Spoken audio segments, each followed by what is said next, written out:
Hey, Mike, Derek brought up that you were just kind of willing, knowing going into a play that you're going to get probably hit on. Yeah. Where's that come from for you, and why is that important for you to be that guy? Just my love for the game, having a sense of urgency, knowing when my teammates need me, and just accountability. If he gives me an assignment, I got to go out there and execute it and make the play happen. Therefore, we get to other plays and execute like the offense we're capable of being. Like, how important was it for the offense to get back on track?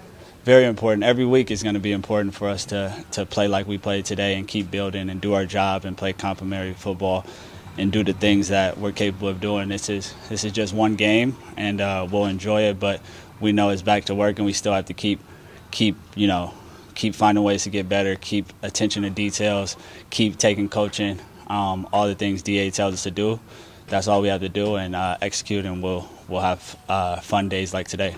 You guys incorporated more motion. How much do you think that helped kind of this offense get going and sustain drives? Honestly, I wasn't the guy going in motion, so my eyes always face forward. I trust whatever Pete calls and whatever the guys call in the situations they put us in to make plays and execute.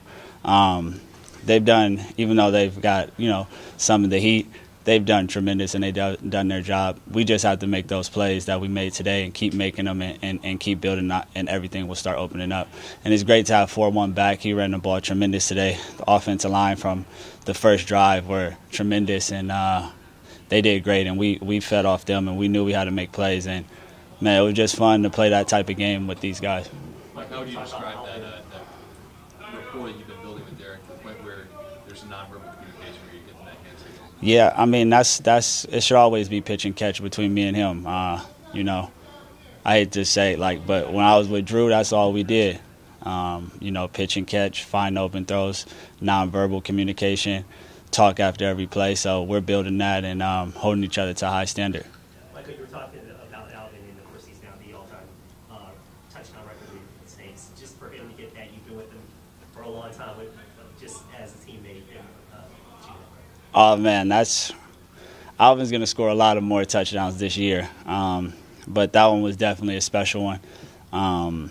But the number of touchdowns that he'll end up scoring his whole career here will blow that out the window. And I don't know. We don't want to get too high on that. We would definitely want to give him his credit on what he did and the record that he did. But we have so much football ahead of us that he could shatter the record. So it's never how you start, but it's how you finish. So I think he's going to be able. That number we'll just keep going up and up and up by the end of the season. Then we could talk about that, because I think that would be a true record. Alvin also spoke a little bit about kind of the collaboration between players, coaches, just the conversation going on. How important is that to this offense role? Just sense of urgency, communicating, letting the guys know what we see. Anytime we can help each other is beneficial for our offense as a whole. So everything we did today, I think it benefited us in the right way, and we got to taste it, and we want more. About a minute to go in the game, you and DA shared a moment there. Can you just Wait, can you repeat that? With about a minute to go in the game, you and DA shared a moment on the sideline. What was said at that time? Yeah, I just congratulated him on the victory. I know how much he wants to win, and he coaches us hard. He does so many great things as a head coach. You want to see him win. So to be able to shake his hand with after a performance like that, hats off to him. You got to give credit where credit's due. He did a great job today for us, and I was proud of him. And that's ultimately what we want to do every week. So just to be able to do that, we got to give credit where credit's due. He did a tremendous job today. Michael, you had that scoring drive, it was a 3rd and 11, the first scoring drive. You had that 15 for 26. Can you walk me through that play? And do you feel like that was, obviously you guys close it with the touchdown, but how big for you, just kind of walking that play, and how, I guess, significant to extend that drive? Man, I love making plays like that for this team. I love making those big-time catches over the middle. Even that's why I tell Derek, I'm like, man, I'm a big body. Let me take some hits. I take some hits. I enjoy that.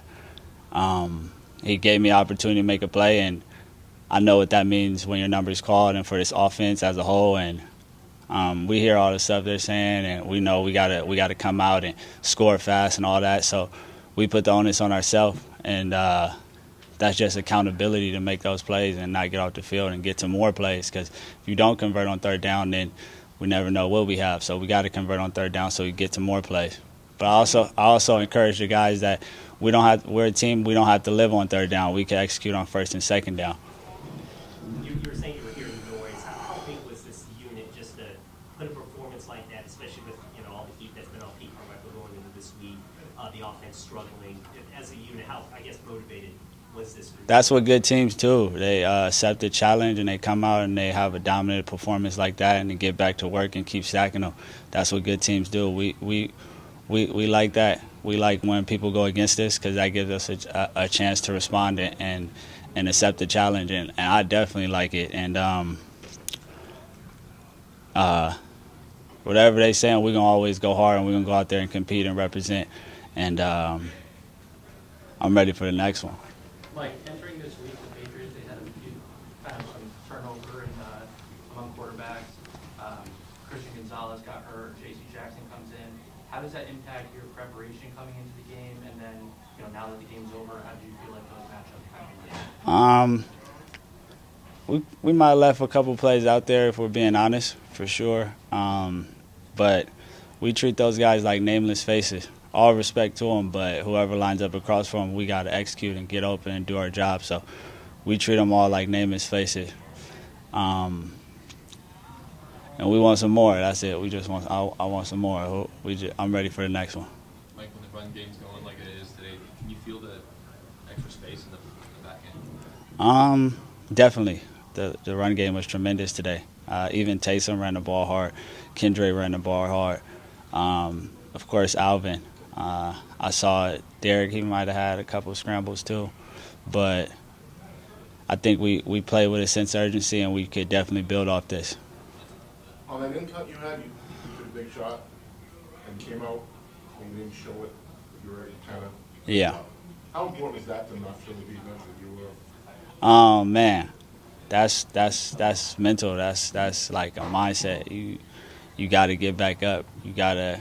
That's just something that's built inside of me. I can't really explain that, but that's even kind of like my whole story. You get knocked down, you got to get up. But I'm used to getting up. I'm going to keep getting up. Mike, obviously, the way the last few seasons have gone with the injuries and surgeries, and just from your kind of mental space right now, how where are you right now in terms of just being able to go out there and be available every day? Yeah, I just want to come out here, motivate my teammates, bring energy, bring juice, play dominant football, move the chains, things that an X does. That's what I want to be, and that's what I'm working towards, and just grinding, seeing what it gives me.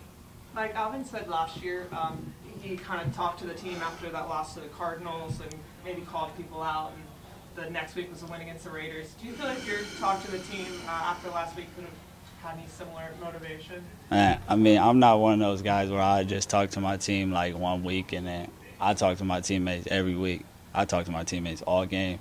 Like, whatever it takes, just adding that sense of urgency, keeping guys like alert and being a leader and just letting them know we're on a mission. We're here to win games. So if we see guys veering off, we got to get them right in line fast. So it's just like the culture we're building here. We just want to – all we care about is winning, honestly.